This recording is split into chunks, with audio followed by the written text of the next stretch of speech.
బహిర్గతమైంది. అది next press తోటి మోహన్ బాబు అంతు చూస్తాను అని వాగుడు వాగాడు మనోజ్. వృత్తి జ్ఞానం లేని వాగుడు. మోహన్ బాబు లేకపోతే మనోజ్ ఎక్కడున్నాడు? మోహన్ బాబు అడ్రస్ మనోజ్కి అడ్రస్ ఏంటి? మోహన్ బాబే. మోహన్ బాబు అంతు చూస్తాను వాగుడు అవుతాడా?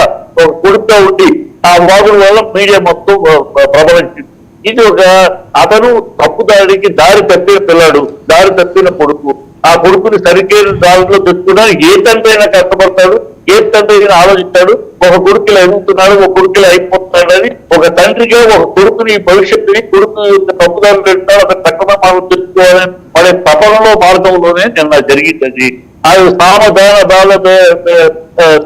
పేరు దండోపాయం చేయాలి. ఈ పని చేయకపోతే దండోపాయం చేశాడు.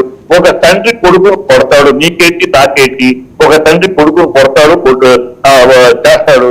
తప్పుంటే అడ్డాలప్పుడే పెట్టగానే గడ్డాలప్పుడు పెట్టగానే అంటారు కదా. గడ్డాలప్పుడైనా పెట్టే ఎక్కడ ఊరికి రాజైనా నా కొడుకు తప్పు చేస్తే కొడతాం, పెడతాం. దానికి పెద్ద సమస్య అయినా పెద్ద ఏదో అడిగిరి ఎరుగురి విషయంలాగా దాని గురించి మనం మాట్లాడటం అనవసరం. అలాంటి పోతే అక్కడ జరిగేది అది సమస్య సరిపోతుంది, 2 రోజులు సరిపోతుంది. కాదు ఏదో ఒక సైట్ అమ్మకంలో ఈ ఇష్యూ జరుగుతుందని కదా బయటకు వస్తున్న వార్తలు.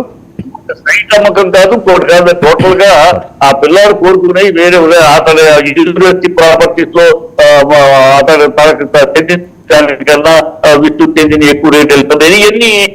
అవన్నీ ఇంటర్నల్ గా చాలా విషయాలు ఉన్నాయి. ఆస్తులు సంపాదించినప్పుడు ఉంటాయి. ఈ బిడ్డల్లో ఒక బిడ్డ ఉంటే ఉండదు, 3 బిడ్డలు ఉంటే తేడా వస్తా ఉంటాయి. అవి ఇంటర్నల్ గా జరిగే సమస్య ఏ ఇంట్లో చాలా ఇళ్లలో ఉంటాయి. ఆ ఇంటర్నల్ జరుగుతూ ఉంటాయి. ఇక్కడ అనవసరంగా వాడు ఆ సెక్యూరిటీ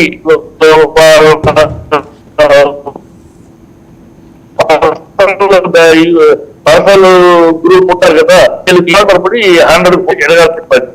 ఓకే జయేష్ గారు, అందరిలో ఉండేది ఎవరిలో లేదు.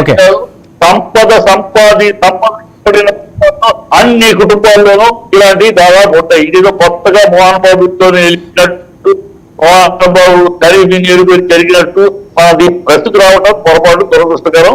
ప్రస్తుతం రావడానికి బుద్ధి లేని మనోజ్ బుద్ధి జ్ఞానం లేకుండా అనాలోచితంగా అసహ్య మాట్లాడాడు. అందువల్ల దూరం వచ్చింది.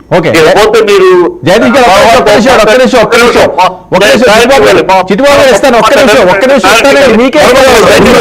వాళ్ళ ఫ్యామిలీతో దగ్గర సంబంధం ఉన్నాయని జగదీష్ గారు ఆయన మాట్లాడే మీరు కొన్ని ఇన్పుట్స్ వస్తాయి. జగదీష్ గారు ఏం జరిగింది? వర్మ గారు ముందుగా మీకు, అలాగే ఉన్నటువంటి పెద్దలకి, 99 ప్రేక్షకులకి అందరికీ నమస్కారం అండి. సార్ వర్మ గారు, మీరు ఈ ఇష్యూ ఈ డిబేట్ లో ముందుగా మీరు ఉపాధ్యాతం చెప్తూనే ఒక వ్యక్తి పైన ఒక కుటుంబం పైన ఒక నింద ఒక అలిగేషన్ వచ్చినప్పుడు గత చరిత్ర చూస్తామండి. ఖచ్చితంగా గతంలో ఆ కుటుంబం ఏ విధంగా ప్రవర్తించింది, ఆ కుటుంబంలో గతంలో ఏం జరిగామని ఖచ్చితంగా చూస్తాం. మీరు ఇందాక కూడా బయట కూడా ప్లే చేసినట్టున్నారు. నాకు తెలిసి భక్తవత్సల నాయుడు అలియాస్ మోహన్ బాబు అలియాస్ వివాదాలు ఇవన్నీ పర్యాయ పదాలు.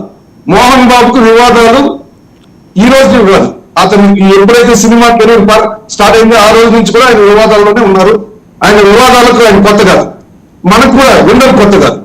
మోహన్ బాబు గారు గతంలో ఏ విషయంలో అయినా, అది ఆర్థిక విషయాల్లో కావచ్చు, సినిమా రంగంలో కావచ్చు, వ్యక్తిగత విషయాల్లో కావచ్చు, కుటుంబ విషయాల్లో కావచ్చు, గతంలో మచ్చుకు 2 ఉదాహరణలు చెప్పుకుంటే,